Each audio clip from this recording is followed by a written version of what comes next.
ওই যে সেদিন কচুগুলো রান্না করেছিলাম সেখান থেকে বেশ কয়েকটা বড় বড় সাইজের বেছে রেখে দিয়েছিলাম। আর সকাল সকাল স্নান করে কিন্তু এগুলোর খোসাগুলো ছাড়িয়ে নিয়েছি। আর এইদিকে দেখো বেশ কয়েকটা কিন্তু বরবটি নিয়েছি। বরবটি খাবে না কিন্তু বরবটি কিলো কিলো নিয়ে আসবে। এগুলোরও ভাবছি গতি করবো, তো সেগুলোকে সুন্দর করে ছোট ছোট করে কেটে প্রায় কিছুটা জল দিয়ে নুন হলুদ দিয়ে সেদ্ধ করতে দিয়ে দিলাম। এদিকে কচুগুলো কিন্তু ভাতের হাঁড়িতে দিয়ে দিয়েছি সেদ্ধ করতে। এদিকে কিন্তু বরবটি সুন্দরভাবে সেদ্ধ হয়ে গেছে, নামিয়ে নিয়েছি। তাতে বেশ কয়েকটা শুকনো লঙ্কা একদম লাল লাল করে ভেজে নিয়েছি। আর দিয়ে দিলাম বেশ কয়েকটা রসুনের কোয়া আর পেঁয়াজ, সেগুলোকে কিন্তু একদম লাল লাল করে ভেজে তুলে নিয়েছি। এরপরে শুকনো লঙ্কাটা ভালো করে কিছুটা লঙ্কা দিয়ে ডলে রসুন আর পেঁয়াজটাকে ভালো করে মেখে নিয়ে যে বরবটি সেদ্ধ করে রেখেছিলাম সেটাকে ভালো করে মেখে নিতে হবে।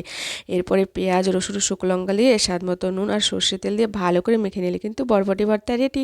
এইদিকে দেখো কচুগুলো কিন্তু সুন্দরভাবে সেদ্ধ হয়েছে, এগুলো কিন্তু খুব ভালোভাবে ম্যাশ করে নিয়েছি সাথে নুন আর সর্ষে তেল দিয়ে। যে মাখাটা করে রেখেছিলাম সেটা দিয়ে সুন্দরভাবে মেখে নিচ্ছি। আর পুরোপুরি কিন্তু রেডি হয়ে গেছে। এদিকে গরম গরম ভাত আর পাতলা করে একটু মসুরের ডাল, এই ভর্তাগুলো দিয়ে ভাতের থালাটা কিন্তু সাজিয়ে নিয়েছি। আর এদিকে ছেলেরও শরীর ভালো না, তাই ওকে দুগাল খাইয়ে দিলাম। খেয়ে তো বললো দারুণ হয়েছে। তোমাদের কেমন লেগেছে জানিও।